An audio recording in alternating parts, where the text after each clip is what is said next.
actually chemistry, we have 5 branches. 5 main branches of chemistry. Tunjuk tangan 5. Okay, walaupun saya tak nampak, tunjuk tangan 5. Okay, we have 5 branches of chemistry. 5 main branches. The first one will be organic chemistry. Inorganic chemistry. Okay, organic chemistry, anything with carbon. Okay, any compound with carbon. Okay, inorganic chemistry, those elements unpredictable. Kalau boleh recall balik lah. Okay, next kita ada physical chemistry. Physical chemistry, you belajar thermodynamics, you heat, you belajar energy balance, those are in physical chemistry. Next kita ada analytical chemistry. Okay, analytical chemistry subjek kita hari ni lah. Apa analytical chemistry ni? Kejap lagi kita masuk. And the last one we have biochemistry. Okay, biochemistry tak ada untuk BSK, kita tak cover biochemistry. Okay, biasanya those in pure chemistry akan belajar biochemistry. Okay, kalau macam you guys dalam industrial chemistry, we didn't cover the part for biochemistry. Tapi itu adalah 5 branches of chemistry. Okay, so sekarang kita nak tengok satu video saya nak share dengan you guys. Careful with those chemicals. Didn't you know that calf and that tomato plant are filled with chemical elements?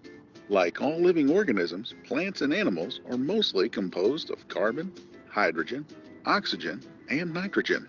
Think about it. You, the calf, and the tomato plant are basically just 4 chemical elements. These same elements are found in the air, water, and soil, especially in the soil's organic matter, which, by the way, is not the same thing as organic produce. No, organic matter is anything formed by living organisms that contains carbon compounds, such as manure, dried leaves, and food waste. Inorganic matter, on the other hand, is composed of other common elements like silicon, aluminum, sulfur, magnesium, phosphorus, and potassium. Many of these common elements are important because they are nutrients for plants and animals and are often the ingredients for vital substances. For example, nitrogen is an essential component of proteins, the basis of muscle in animals. Likewise, magnesium is used to make chlorophyll, that critical substance that plants use to absorb light energy. Without these elements, plants and animals would not function properly. And it's not just the elements that are important, but how they are put together. You see, elements are the building blocks for everything, and the smallest bit of an element is an atom. Atoms come together in bonds to make molecules. They take electrons, they share electrons. They basically connect in different ways, and how they connect matters greatly. For example, let's compare glucose to, say, glucose. Even though they contain the same elements, carbon, hydrogen, and oxygen, alpha glucose and beta glucose bond differently. Alpha glucose bonds in a straight line and forms amylose, or starch, as in what's found in potatoes. Whereas beta glucose has to rotate 180 degrees, so it can bond and form a strong, complex structure called cellulose, as in what's found in corn stalks and tree trunks.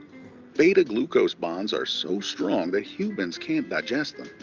So even if we could chew corn stalk, we wouldn't get many nutrients from it. Fortunately for cows, bacteria in their digestive tract help make the nutrients available by breaking the strong cellulose bonds. This is why chemistry is such a valuable tool for agricultural, environmental, and food scientists. In agriculture, it helps farmers determine how much and how often to fertilize. It's also used to calculate the amount of protein in animal feed. By preventing overfeeding and overfertilizing, chemistry helps stop pollution and waste, which makes environmental scientists very happy. And food scientists make us all happy by studying how molecular structure can make recipes taste even better. Whether it's in the kitchen or on the farm, it all makes sense once you realize that you're not just working with food or growing plants or raising animals, you're working with chemicals and chemical bonds.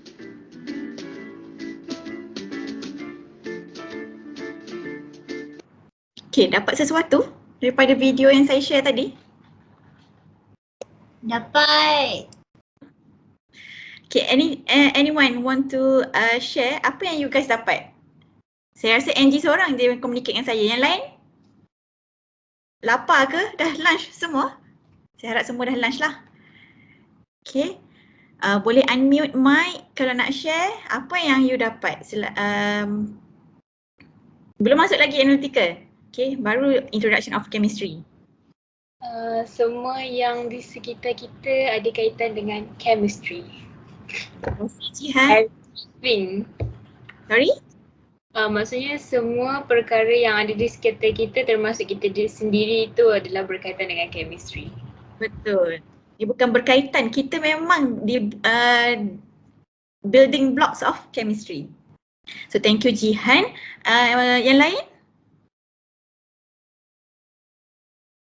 Nampak beza antara organic chemistry, inorganic.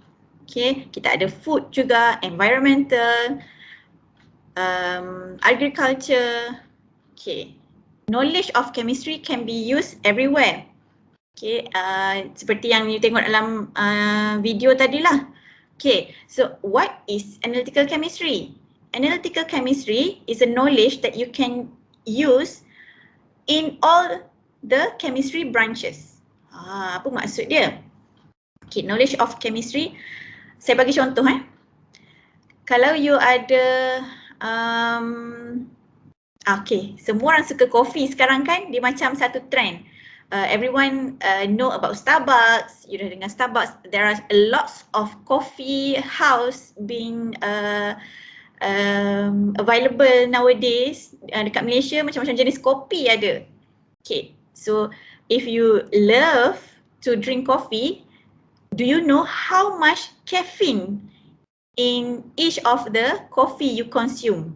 Ada orang every day minum kopi, ada orang seminggu sekali, ada orang sebulan sekali pun belum tentu lagi minum kopi. So any of you know how much caffeine in your coffee? Maybe 5% Shanjivan, 300 milligram a cup. Wah.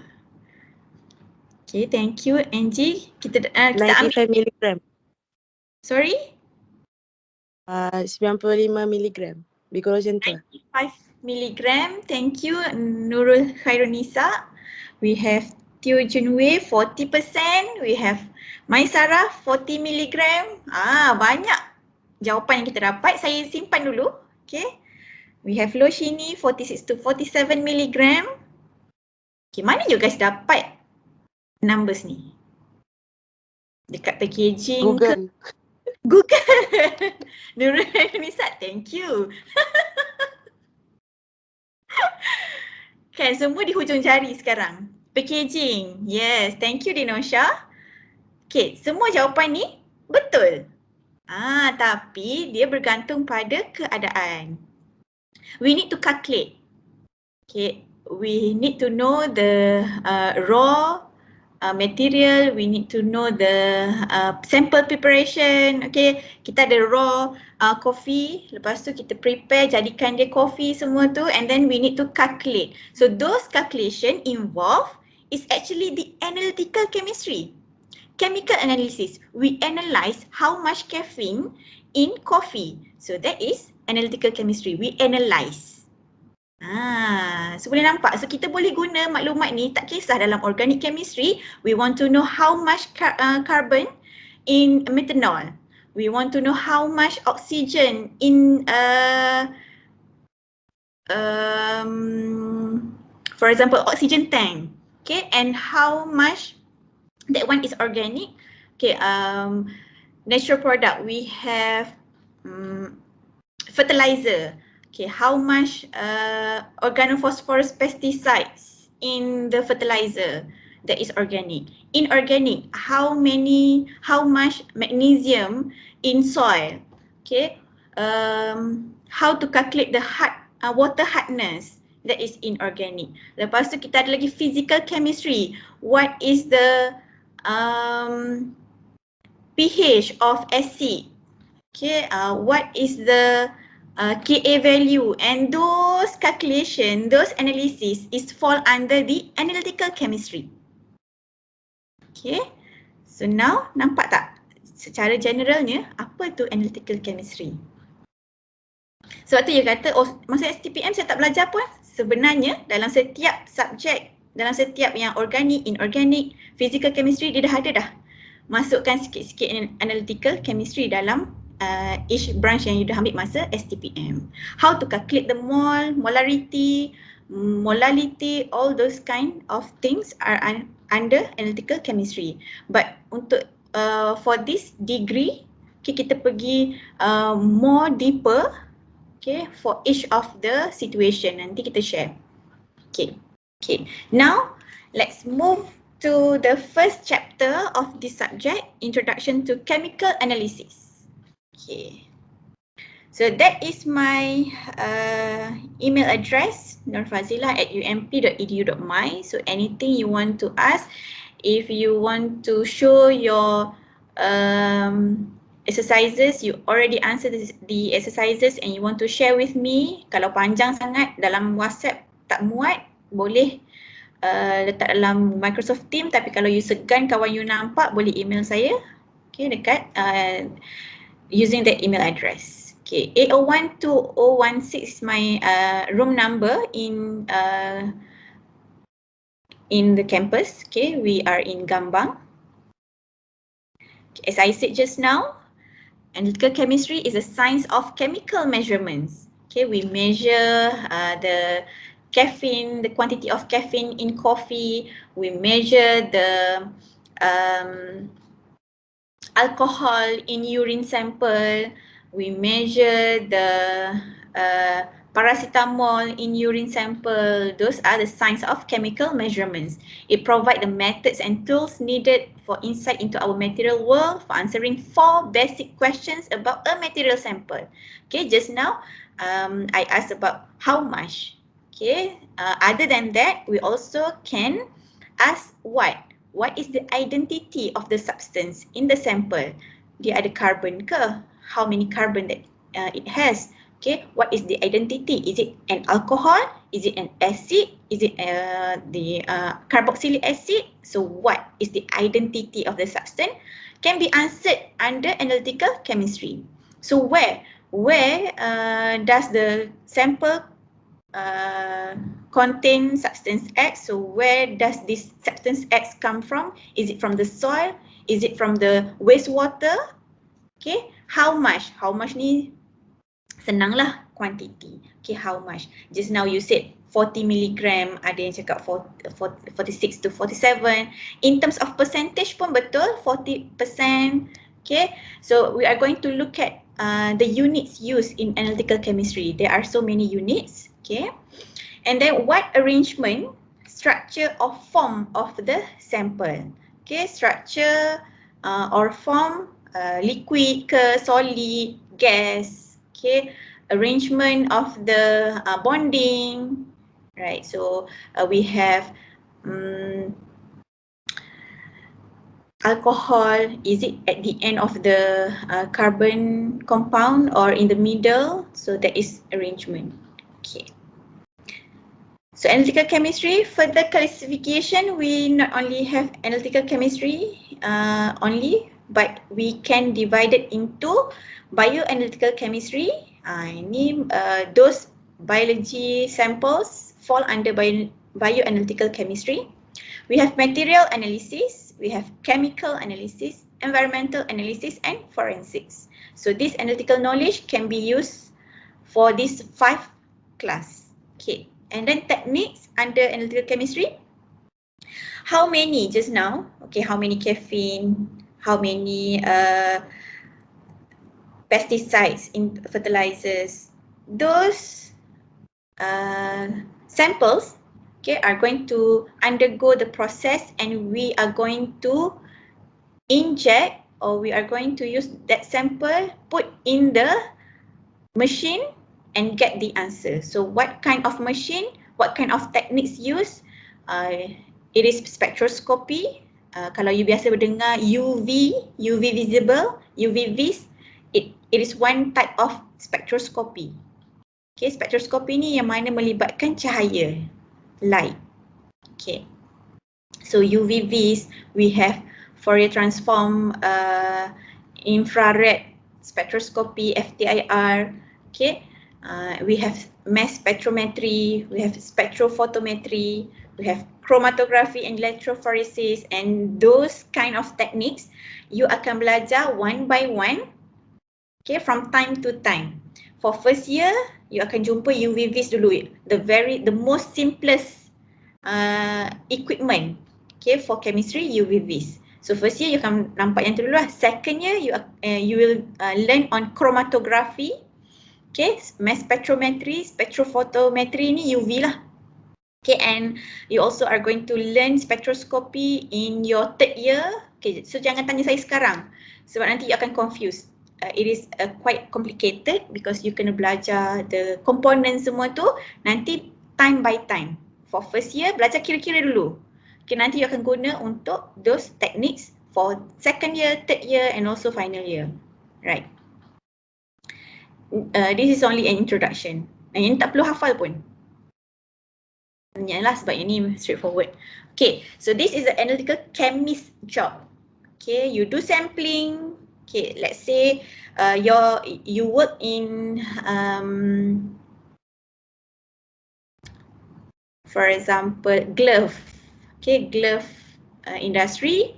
Okay, so you want to do a sampling for glove. Okay, you want to do the quality control whether the glove is very good, have a very good quality or not. You need to do sampling. So how to do sampling? There is a calculation. You bukan main ambil je mana-mana glove yang you nampak. Okay, ambil lah yang ni tak. Okay, you have to do some calculation to do sampling. Okay, and then we have sample preparation. For example, if you have soil sample tanah, okay, we know that soil is very dirty. There are so many contaminants in soil. Okay, you want to analyze magnesium only. Okay, you have to do sample preparation to separate the soil sample, the dirty one with so many contaminants from your magnesium. Okay, and then you are going to inject the solution with magnesium only. Okay, sample preparation is to remove the contaminants, right? And then we have chemical analysis using the techniques that we have just now. Okay, and the techniques will give you the results, how many, how much of your analyte of interest. Okay, so sekarang saya ada guna satu terms baru, analyte of interest. So analyte is the compound that you want to study. Okay, you want to know the amount of caffeine, so caffeine is analyte. You want to know the amount of magnesium in soil, magnesium is the analyte. Right. So chemical analysis, when you get the amount of the analyte of interest, that come from the techniques just now, spectroscopy, mass spectrometry, UV-Vis, and then we move on to calibration curve. Calibration curve you akan belajar dalam subjek ni. Chapter 4 or 5 if I'm not mistaken. Okay, so calibration curve nanti kita akan tengok, belajar, and you are going to construct this calibration curve using if you are doing online, so you can use Excel.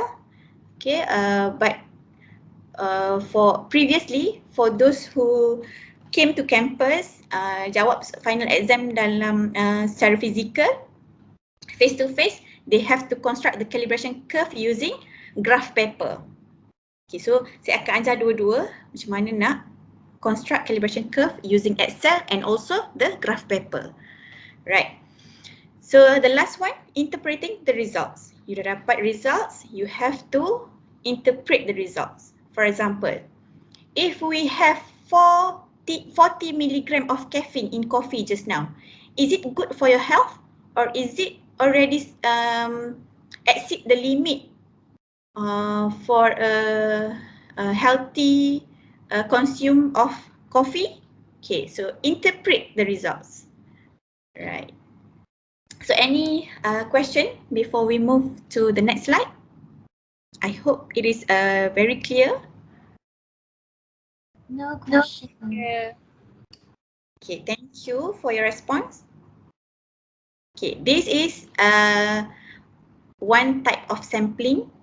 Okay, the example of sampling, we have case 1, you have 20 meters times 10 meters of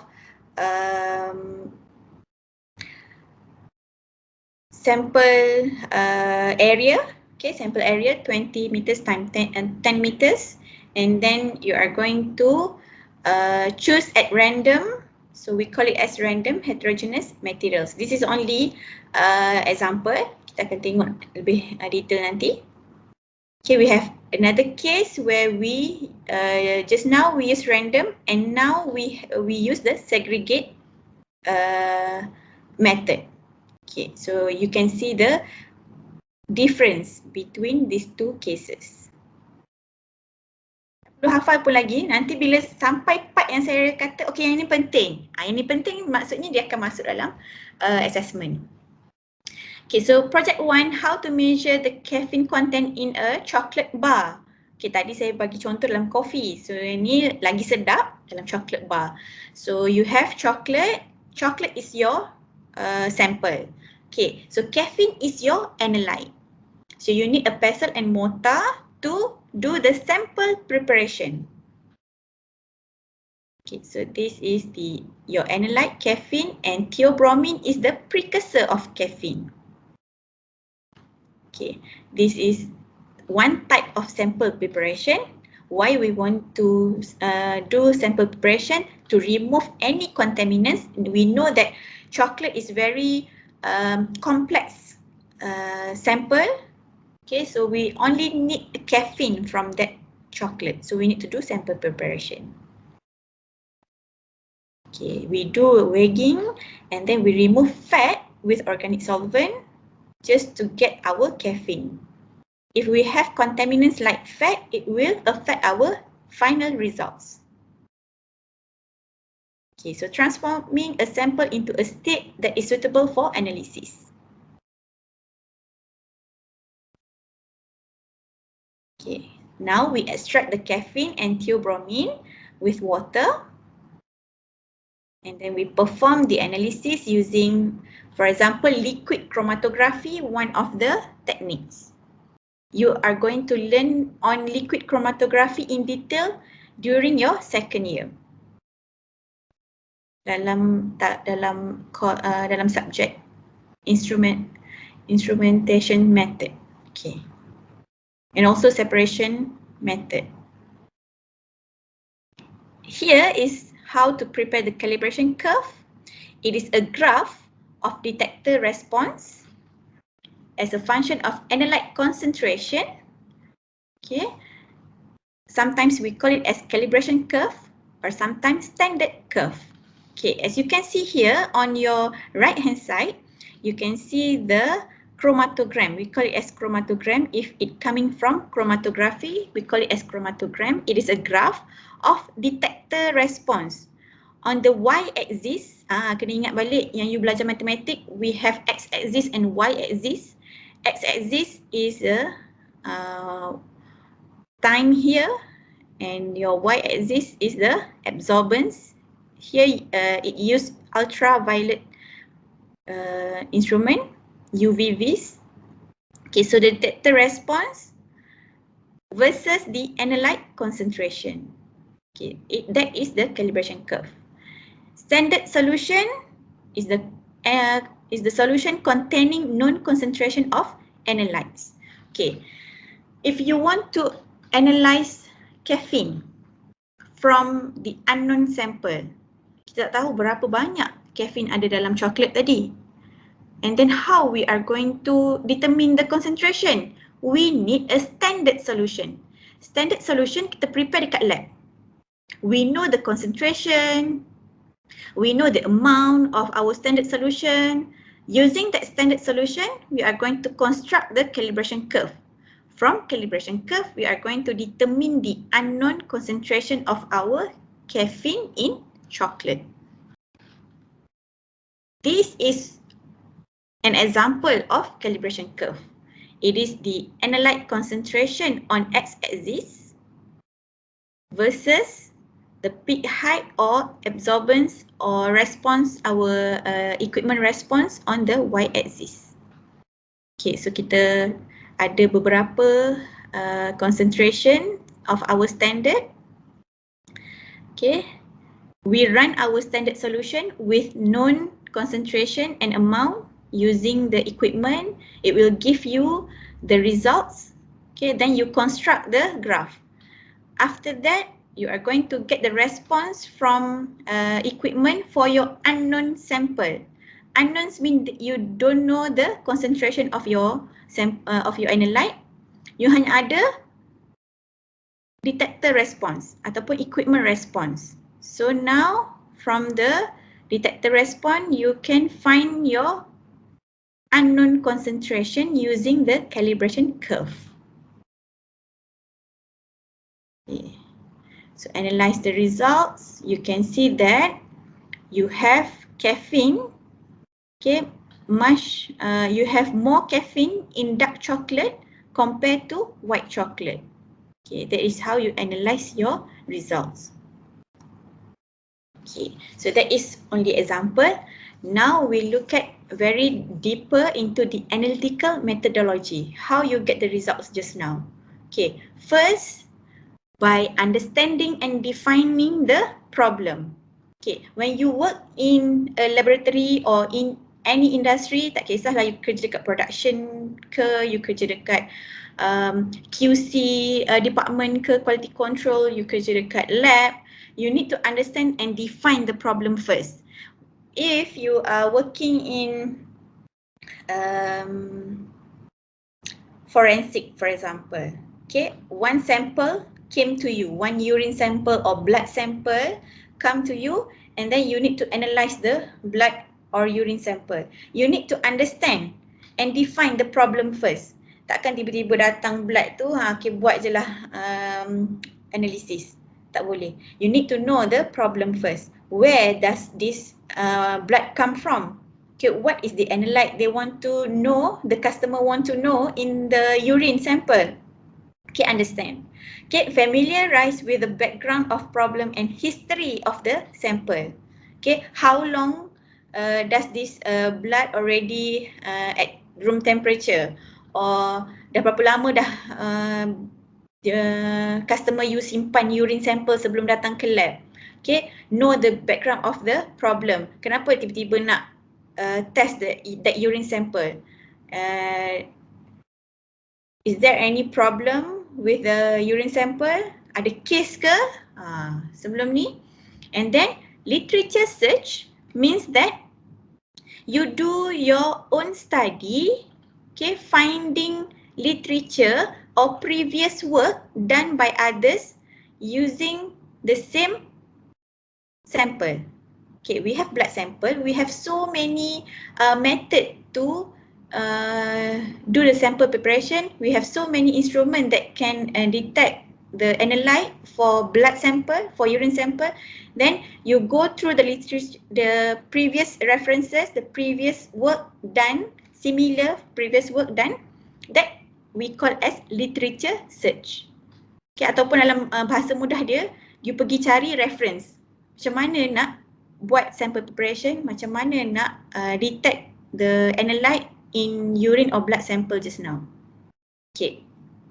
And then now start with sampling. Okay, sampling usually being done if your customer come with a bulk of sample. 1 lorry of soil. Okay. 10 tons of vegetable samples. Okay, yang tu kena buat sampling.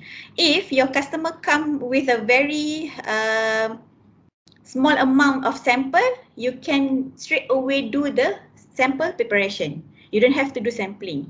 Okay, some cases you need to go to the site to do sampling for your customer. Some cases they already do the sampling and come with a small amount of sample. So you no need to do the sampling. Okay, and then sample preparation, as I said just now, it is to remove any contaminants and to convert your analyte, for example, from solid to liquid suitable with the equipment you want to use. Okay, and then go to analysis using the equipment. Apply required statistical techniques. You might have to calculate the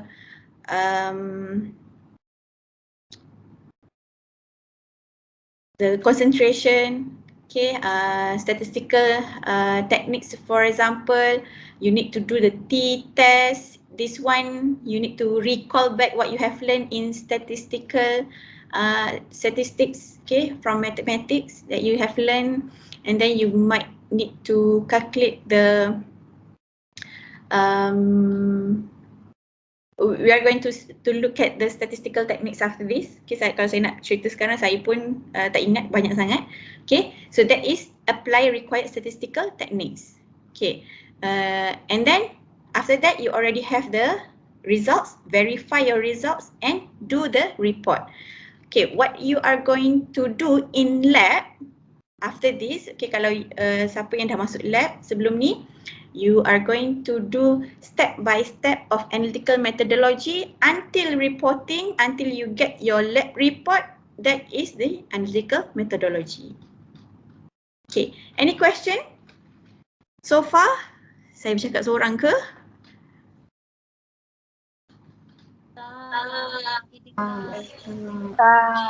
Dengar dan faham atau dengar tak pasti dan tak pasti? Dengar dan Tengah proses. Okay, hopefully proses you melaju lah dengan apa yang saya ajar. Okay?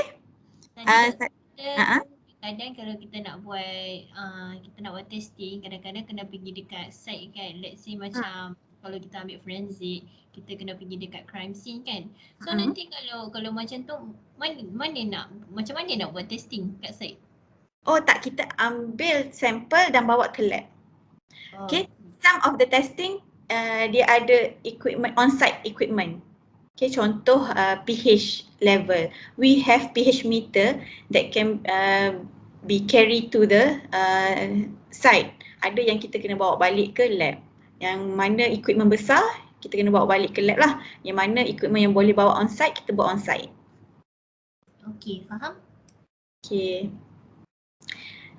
Okay, so thank you for your question and response. Kalau saya laju sangat, boleh interrupt. Okay, unmute your mic. Kalau letak kat chat, saya tak nampak sekarang sebab saya buat slideshow. Saya nampak slide saya sahaja. You can unmute your microphone and ask me any question or ask me to slow down. Okay, so this is the details. Tadi saya cerita, yang ini the detail one. You can go through after this. Okay, so exercise 1. Let's look at the example of question on analytical chemistry. The steps in chemical analysis are, okay, so A, formulate the question. B, select the analytical procedure. A, first formulate the question. Second, select the analytical procedure. Third, sampling. Fourth, prepare the sample. And last one, make replicate measurement of the sample. B, boleh baca lah. Okay, so which is the answer for this question? A, B or C?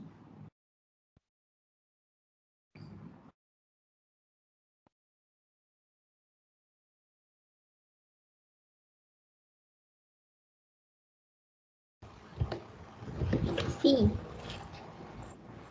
Okay, one answer C. What about others? C. Just finished reading. I think it's C as well. Thank you. Okay, so we have 3 students with C answer, so it is correct. So thank you. Maksudnya you faham lah what is the steps in chemical analysis. Exercise 2. When performing an analysis, a chemist often uses a standard solution. What is a standard solution? Yang ni saya ada terangkan tadi. So is it A, a solution that complies with standards established by the Environmental Protection Agency, EPA, or B, a solution that has a concentration of a chemical that is known to a high degree of certainty, or C, a solution that is prepared from a chemical that has been designated as a primary standard? C. C. C. Okay. Thank you for your response. But the answer is B. Okay, a solution that has a concentration of a chemical that is known. So you tahu apa yang you prepare. You ada standard dekat dalam lab. Okay, you are going to prepare your standard solution. For example, saya bagi contoh lain lah pula. Ascorbic acid. So ascorbic acid is vitamin C, right? So ascorbic acid, you want to know the ascorbic acid quantity in your orange juice. So you need to prepare the standard solution first in lab. Standard ni yang kita beli dengan supplier, dia dah ada concentration dia, dah ada quantity dia, kita prepare and then we construct the calibration curve with the known concentration. Okay, and then we apply the unknown on the calibration curve to find the concentration of our unknown. Okay, sekarang mungkin tak nampak. Nanti for chapter 4, chapter 3, 4, 5 nanti kita akan tengok apa maksud calibration curve. Okay, how to use it to find our unknown sample. Okay, for exercise D, in a random heterogeneous material, okay, yang ni tak ada pun. So saya skip, tapi for your information, random heterogeneous material is the differences in composition occur randomly and on a fine scale. Tapi ini tak masuk dalam syllabus ni lah, just for your information. Alright, so when talking about analytical chemistry, kita tak akan lari daripada dua ni. Okay, two selection of analytical technique, which is qualitative or quantitative. So qualitative is quality. Okay, benda yang kita tak boleh measure. That is qualitative or the identity of analyte. Whether the analyte is alcohol, kalau ada OH, kalau compound tu ada OH, kita boleh cakap dia alcohol. Kalau dia ada COOH, it is carboxylic acid. So that is identity. Okay, so for quantitative, quantity, it is something that we can calculate. For example, the concentration of analyte, the measure signal from our equipment. Okay, so the precision when we calculate, okay, depends on the instrumentation and fundamental phenomena.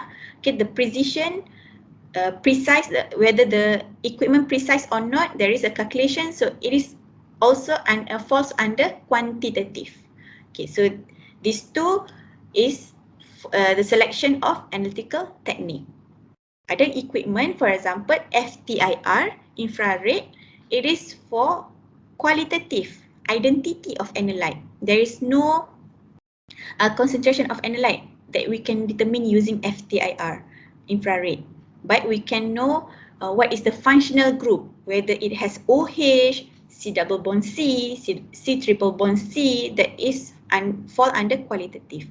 Other instruments can be classified as quantitative instrument. Depends. Okay, so after this you might heard I'm going to say this terminology a lot. Okay, so you need to understand what does it mean by solute, solvent, aqueous solution, liter, atomic weight, molecular weight. So this is the common solution terminology in analytical chemistry. So you need to know and understand this terminology. For example, solute. Solute is the substance that we are going to dissolve in solvent. So solvent is the liquid used to dilute our solute just now. Okay, and then we have solution. We have the solution when we dilute our solute in the solvent. Okay, biasanya dalam lab, for first year students, you have a lab course. You are going to prepare sodium hydroxide, NaOH solution. So NaOH, it is a solute, okay, in liquid form. And then you are going to dissolve in water. And then you are going to get sodium hydroxide solution. Okay, itu maksud solute, solvent and solution.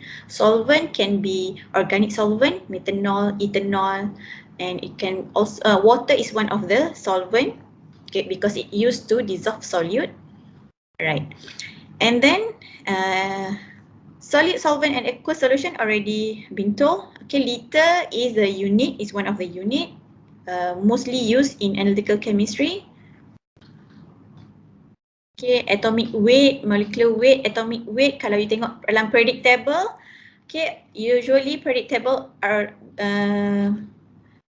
give you the atomic weight of each element, right? We have sodium, we have potassium in first group, okay, and then we have iron, we have carbon.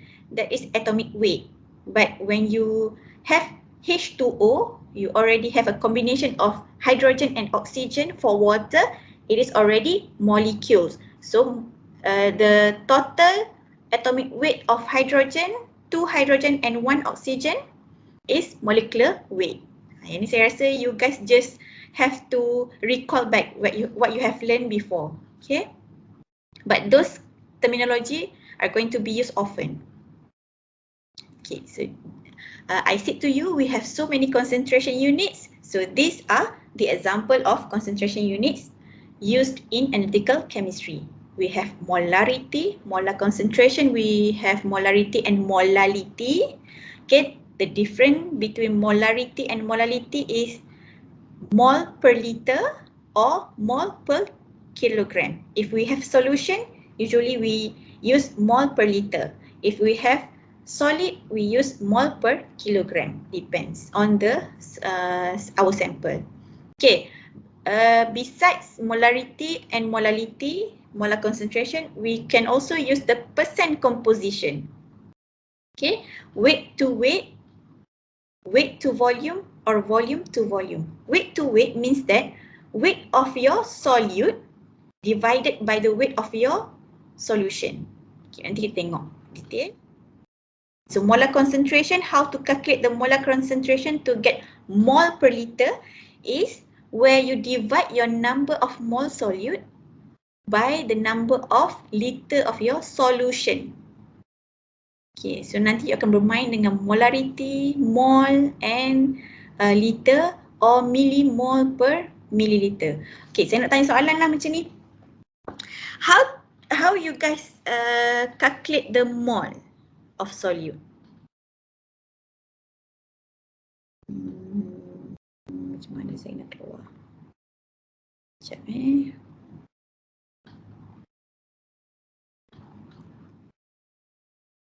Okay. Ada yang jawab guna chat. Sorry, saya tak nampak chat sebab saya buat slideshow. Okay, so I want to ask you how you calculate number of mole. How to get the number of mole? Mass over molar mass. Okay, thank you, Teo. Pooja, same answer with Teo. What about others? You guys have different answer?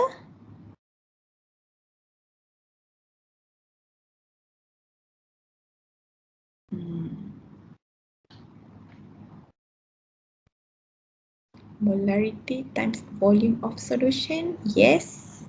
Dino, thank you. Okay, thank you very much, Teo, Pooja, Nabila Aina and Dino. Both answer are correct. Mass of solid over molar mass. And also, if you have molarity, you can times the volume of solution in liters, then you can get mole. Okay, to get a molarity, number of mole, you can use the mass over molar mass. Okay, mass in gram and molar mass in mole per gram. Okay, so mana nak dapat molar mass?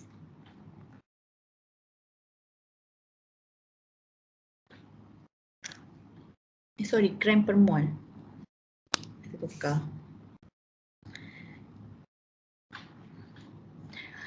Where can we get the molar mass? Periodic table. Thank you, Teo. Okay, correct.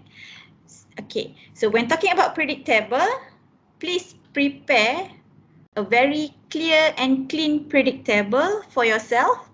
when you are doing your exercises, tutorial, or during our class. Sometimes I'm giving you the exercises straight away during the class, so you can use the predict table to find the molar mass. Okay. And then for assessment, for quiz, I'm not going to give you the predict table. You need to prepare yourself a clean predict table. Tak nak yang conteng-conteng, tak nak yang you tulis nota kat tepi-tepi tu, tak nak. So quiz, you need to prepare your own predict table. For test and final exam, I'm going to give you the predict table in appendix. Okay. So if the question didn't give the molar mass, okay, you need to find the molar mass yourself using the predict table. You are given extra marks for molar mass. If the question already put the molar mass at the end of the question, saya dah bagi molar mass, tak ada markah untuk molar mass. Tapi kalau question tu you kena cari molar mass sendiri guna predict table dalam appendix, you are going to get extra marks for molar mass. Okay. So molar mass, it is in gram per mole.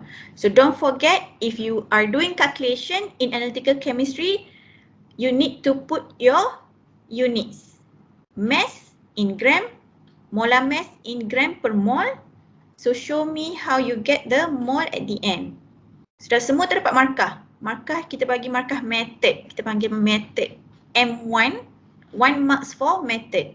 How you cancel the units also given, will be given marks, right? So that is how you get the mole. Okay, and then when you get the mole, divide by the liter of your solution just now, you get the molar concentration. Okay, depends on the question. Kalau saya nak you cari quantity dalam miligram, last kali miligram lah. If I ask you to calculate the concentration in mole per liter, so you need to convert the milligram into gram divided by the molar mass and get the molarity. Okay, or and then the mole divided by the your volume of solution in liter, you get the molar concentration.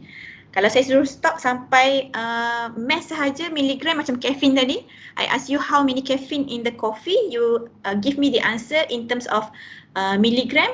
If the question asks you to give in milligram, then you can stop there. But if the question asks you to give in molar concentration or in percentage, you need to convert into molar concentration or percentage. Banyak saya ambil hari ni. Do you clear with what I'm saying? First class pun dah tepu Okay. So baru introduction. Tak banyak. Ni sebenarnya recall back what you have learned during your matriculation, STPM. Okay. So if you are using milligram, okay, you are going to get the millimole. Yang ni unit conversion je lah. Darab 1000 bahagi 1000. Yang ni saya tak nak terangkan lebih lanjut. Nanti bila you buat exercises and also the tutorial, you are going to see where you have to convert the units. So be careful. Be careful from the beginning until you answer the assessment questions. Be careful, okay, so that you can get full mark. Okay, ramai yang fail tadi saya bagi tahu ramai yang fail subjek ni kan, sebab careless, bukan sebab tak tahu. Okay, most of them understand what I'm saying in the class, but then when during the assessment, they are very careless. Okay, unit cancellation pun salah, tak ada unit kadang-kadang, hilang markah, sebab tu fail. If you are very careful, okay, you betul-betul faham, tak ada masalah pun. Okay.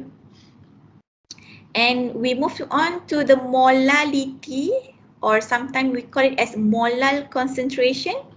The difference is just now the molarity, we divide the mole of solute with the volume of solution in liter.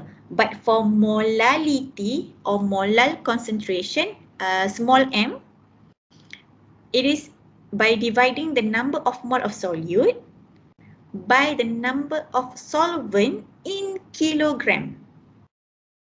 Nampak tak ada dua perbezaan dekat sini. Molarity, number of liter of solution. Solution ni maksudnya you dah dilute your solute in solvent, you get solution. But for molality, it is number of kilogram of solvent. Solvent. Okay, belum jadi solution lagi. Okay, it is solute over solvent, mole per kilogram. Be careful for this one. Ni yang ramai yang hilang markah. Okay, so instead of molarity and molality, we also have percent composition. Okay, tadi weight over weight, volume over volume. What is weight? Weight of what to weight of what? Okay, so here you can see that weight percent, weight over weight, mass over mass is mass of solute over mass of solution or mixture. Okay, mass of solute over mass of solution times 100. So we get the percent composition of weight. Okay, and then we have volume percent or volume to volume. Okay, it is the same but now in terms of volume of solute over volume of solution times hundreds. Okay, and we have weight to volume, mass of solute over volume of solution times 100. Kita tak ada volume over mass ya. Yang tu tak pernah lagi ada. Okay, so we only have weight to volume. After this, I'm going to share with you the teaching plan of this subject where we list down the references for the subject in the teaching plan. So if you have time, you can search the books in our library. Okay, and then you can see the questions, the percent composition used in the references. Okay, where you are going to use the weight percent, where to use the volume percent. Okay. Just now in percentage, okay, we also use the percent composition. We can express it as a fraction. Okay, these units of concentration are usually used to express very low concentration. Okay, tadi percentage, tapi kita boleh juga dalam bentuk fraction, part per million, part per billion, part per trillion, and if you are doing your final year project, you sometimes can see part per quadrillion, PPQ. So how to calculate the ppm? It is milligram in liter of solution. Okay, we use this one if we have a very low concentration of analyte. Okay, kalau you tengok tadi mass over mass, gram per gram. Okay, molarity, mole per liter. But ppm is a very small amount of analyte in milligram dalam 1 liter solution. Mungkin sekarang you tak nampak tapi bila masuk lab you akan nampak sikit sangat analyte you dalam 1 liter of solution. So that's why we are using fraction ppm. ppb, microgram per liter, lagi kecil, 1000 times lower. And then part per trillion in nanogram per liter, okay, 1000 times lower. So when we talk about ppm, ppb, ppt, please bear in mind the analyte concentration is very low. Okay. Okay, we have unit conversion. Ini kena ingat lah, you have to memorize. When we talk about nanogram, if you want to convert nanogram to gram, how many times? Okay, microgram, milligram, part per billion, part per trillion, molarities, and so on so forth. Okay, yang ni saya tak perlu ulang balik lah, you dah belajar.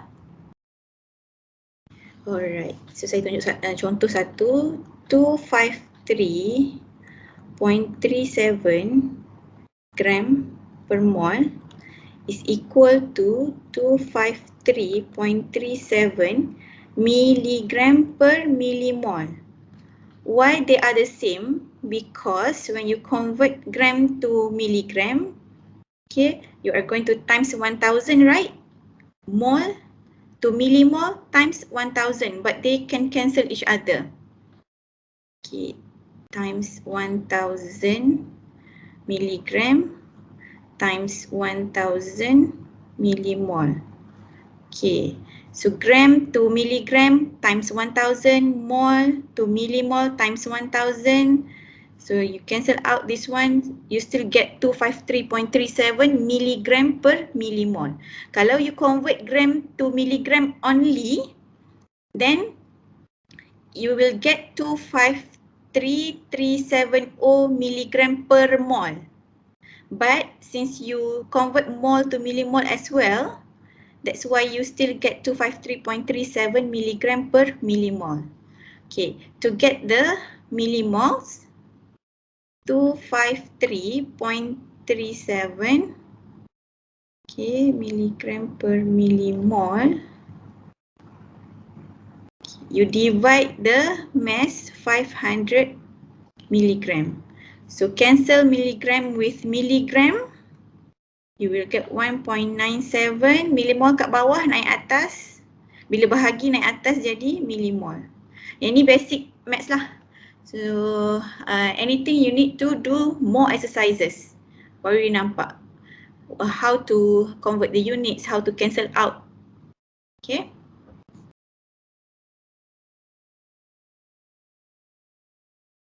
So this question asks you to find the molar concentration, okay, mole per liter, when you are given the 37.7% by mass of hydrochloric acid. Okay, other information given is density of solution 1.1 gram per mil, and also the molecular weight of hydrochloric acid. Density is for the solution. Okay, so we need to divide the mass of solution with the density, not the mass of hydrochloric acid. Okay, so 37.7% is actually the 37.7 gram of HCl in 100 gram of solution. Okay, why 100 gram? Because we times the 100%, we cancel out the 100% with 100 gram, we get 37.7 gram of 37.7% by mass. Okay. And then we know that we want to find the molarity, which is mole per liter. Okay, so we need to find the number of mole and also the volume. Okay, how to find the number of mole?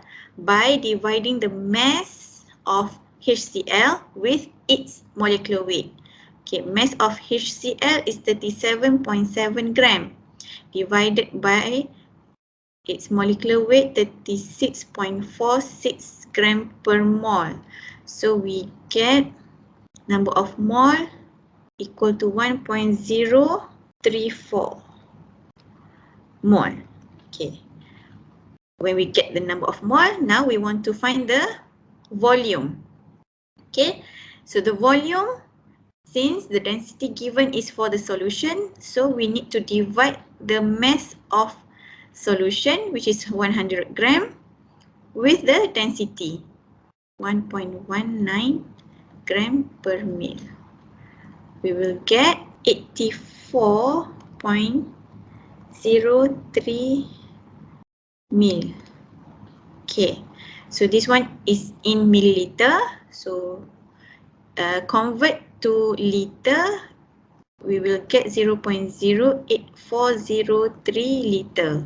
Okay, so to find the molarity, molar concentration of the HCl is by dividing the number of mole of HCl with the volume of solution, 0.08403 liter. So the most important thing to do, the first thing to do in analytical chemistry laboratory, okay, nanti you akan masuk lab kan, atap you tak masuk lab, I'm not sure whether you can come to the campus on 1st April or not. If you are able to come to the lab, then the first thing you need to know is how to prepare a solution. Some of the experiment, our technical staff will prepare the solution for you. But some of the experiment, once you already familiar with the laboratory environment, you are giving the opportunity to prepare the solution yourself. So you need to be very clear with the preparation of solution, step by step. If you already done this during your chemistry in Form 4, Form 5, or during your STPM, matriculation, diploma, okay, bagus. You kena ingat sampai bila-bila. Kalau tak ingat, today we are going to recall back what you have learned on preparation of solution. So usual step that you use is weigh a certain quantity of the reagent using a balance and dissolve the reagent in a solvent in a volumetric flask. So the key word here is that you weigh, okay, and then dissolve, mix with a solvent in a volumetric flask. And these are the tips to prepare the solution. You need to know your reagent and solvent because not all the reagent can be dissolved in the same solvent. Right? Organic compound can be dissolved in alcohol, organic solvent. Some of we have compound, for example, sodium chloride can be dissolved in water. Okay, so you don't have to use alcohol, which is high price than water. Okay, so you need to know your reagent and know your solvent. How to know which solvent is suitable with your analyte or reagent? That one you need to do literature search or read your references, read the book, the textbooks. Then you can know what is the most suitable solvent for your analyte or reagent. Okay, second one, know the molarity and volume that you need. Okay, molarity, which is concentration of your solution. Once you go to the lab, you need to know how much you want to prepare. What is the concentration, the molarity, mole per liter. Okay, and then what is the volume that you need? You don't have to prepare a very more quantity of solution more than you need. Okay, it will be waste after you finish the experiments. So you need to know the exact volume that you want to use for your lab experiment or for your final year project or for assignment project. So you need to know the molarity and the volume very well. So why? Because you are going to do calculation. Okay, and then start calculating. Get the weight of the reagent. How to get the weight of the reagent? By calculating using molarity and volume. That's why you need to know the molarity and volume so that you can get the weight of your reagent. How to do this? We are going to learn throughout this semester.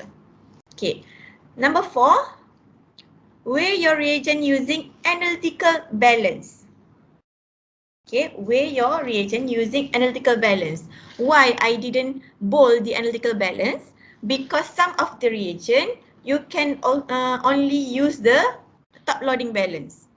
The last step is to dissolve the reagent in the solvent using volumetric flask. And a good analytical chemist very concerned on accuracy, so that you need to know your apparatus very well. Which apparatus can give you accurate measurement? Which apparatus that has low accuracy? So you need to choose the best one. Depends on your project or experiment. Okay. And then after we already know how to prepare the solution, you also need to know how to do the dilution, because sometimes, because when you prepare standard solution to draw a standard calibration curve, okay, that we learned yesterday, the calibration curve. Sorry. Okay, remember that we prepare few concentration of our solution. Few concentration. So how to get this few concentration? You need to prepare one standard solution. Let's say you already calculate the total volume that you need is 100 milliliter, including dilution. Okay, so you prepare the higher concentration, then to get another lower concentration here, you just need to do the dilution of the higher concentration of your standard just now. Okay, so dilute solution means that you prepare a lower concentration of analyte, okay, from a more concentrated solution. A known volume of the concentrated solution can be transferred into a new flask and diluted to the required volume. So transfer to the new volumetric flask and then dilute using the solvent to the required volume. Okay, depends lah kalau you guna 25 milliliter volumetric flask, then dilute to the calibration mark. You get 25 milliliter. So this is the formula to calculate the volume that you need for the new concentration of your solution. M1V1 equal to M2V2.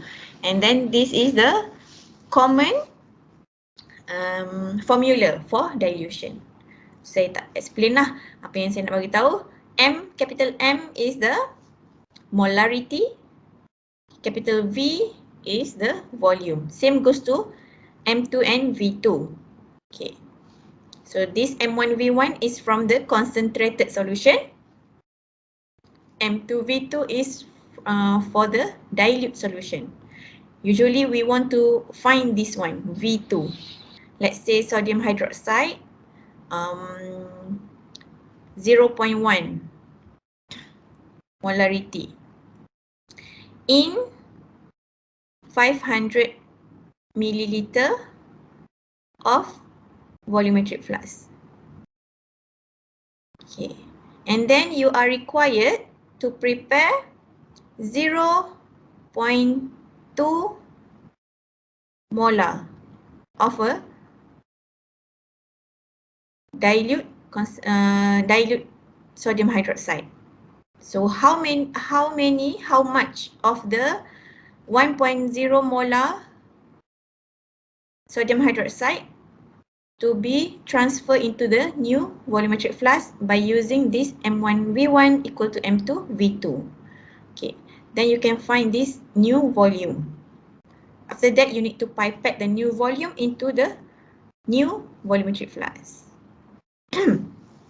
And then for analytical chemistry, you need to be very familiar with the chemical stoichiometry.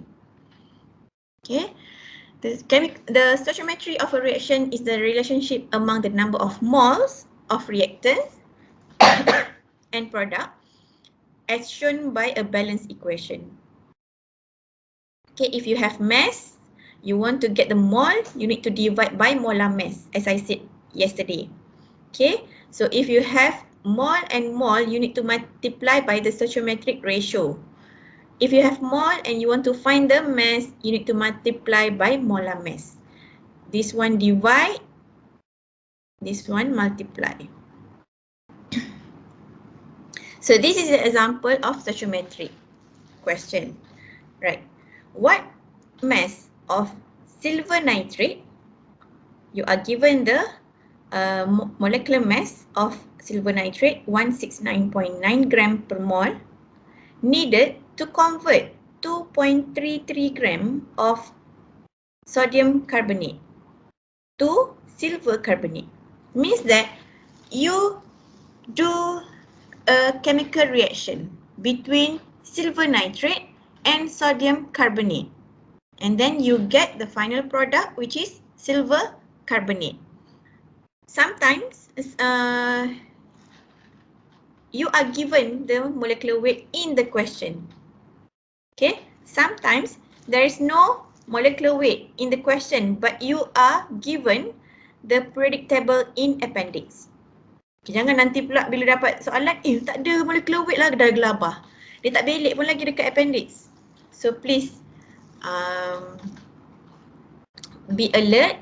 Okay, when there is no molecular weight given in the question like this, it is given, you are given the periodic table in the appendix. So if you are given the molecular weight in the question, there is no marks given for molecular weight. Okay, jadinya kalau saya bagi 2 markah tu, maksudnya 2 markah tu untuk method je, untuk you punya calculation sahaja. But selalunya saya nak tolong student dapat markah tinggi. Usually, I didn't give you the molecular mass in the question. You need to find them in the periodic table and you do the calculation. Okay, you tambah let's say silver nitrate. So you need to plus, you need to do some calculation. The silver nitrate atomic mass plus atomic mass for nitrogen plus atomic mass of 3 oxygen. So when you do that calculation, walaupun you buat dalam calculator and then you come up with the total molecular weight, you are given the mark. Why? You already use the time to find the atomic mass and then to do some calculation to get the molecular weight. So you are given the mark for that. So instead of getting 2 marks for this, for question A, you can get 3 marks. Next question is, what mass of silver carbonate will be formed? Okay. The first question asks you about the mass of silver nitrate used. Okay. Second question asks you about the mass of product. Okay. So the first thing that you need to do is to come up with the chemical reaction. So chemical reaction, we know that silver nitrate react with the sodium carbonate. Okay, so write down the sodium carbonate with the form of the sodium carbonate, aqueous. And then plus silver nitrate, AgNO3 in aqueous solution as well. And you will get the silver carbonate in solid form plus sodium nitrate in aqueous form. Okay, yang ni memang kalau tak ingat kena buka balik yang nota lama.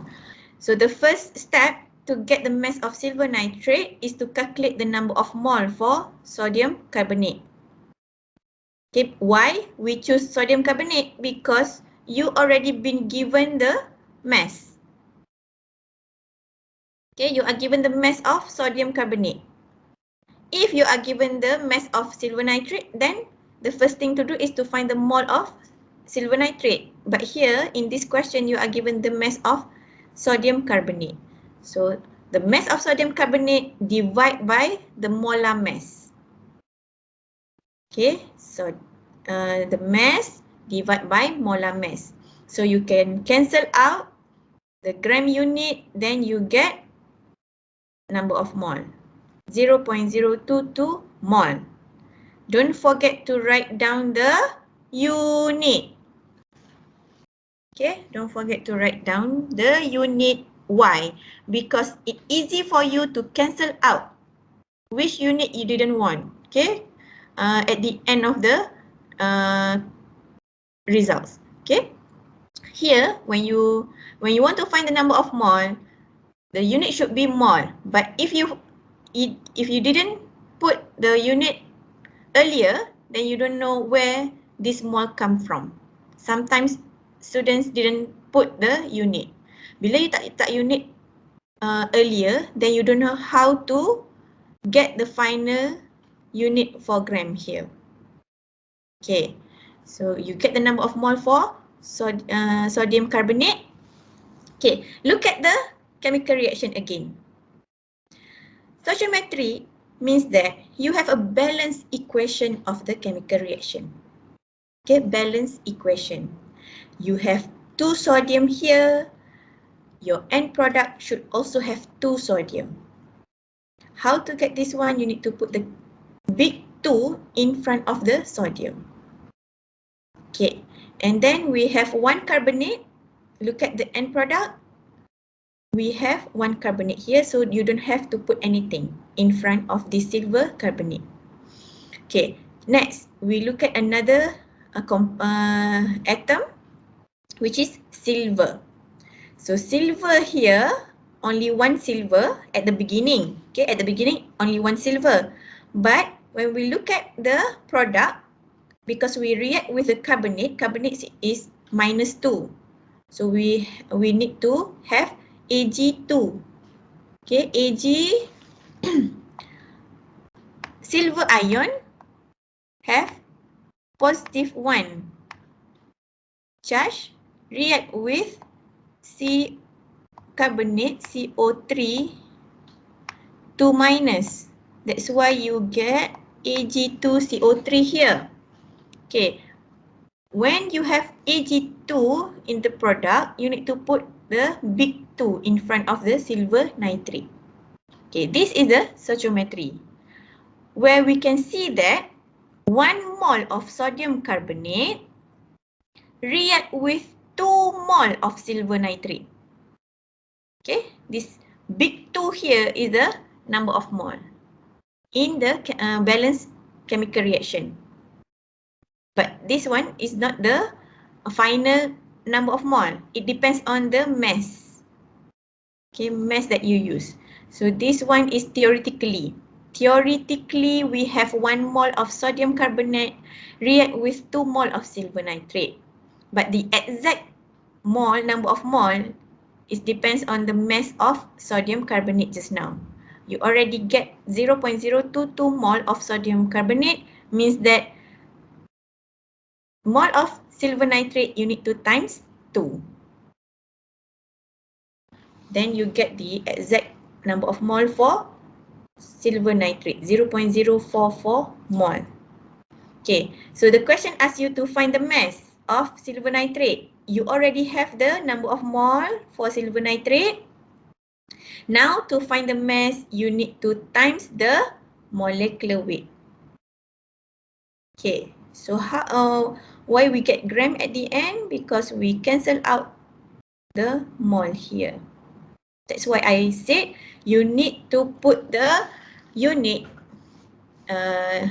earlier so that you know how to cancel out and you know what is the end answer, end unit. Right. And then same goes to question B. Okay, the difference is that you need to find the mass of silver carbonate. You already given the number, the molar mass or molecular weight. So you can times the number of mole. But please be careful because 1 mole of sodium carbonate produce 1 mole, only 1 mole of silver carbonate. Then you can straight away use the number of mole, 0.022 that you get earlier. Okay, so then here you get the mass of silver nitrate and also mass of silver carbonate. That is how important the stoichiometry is. If you get a wrong chemical reaction, okay, you ataupun you lupa nak balancekan that chemical reaction, then you will get wrong answers. No marks for that. So this is exercises.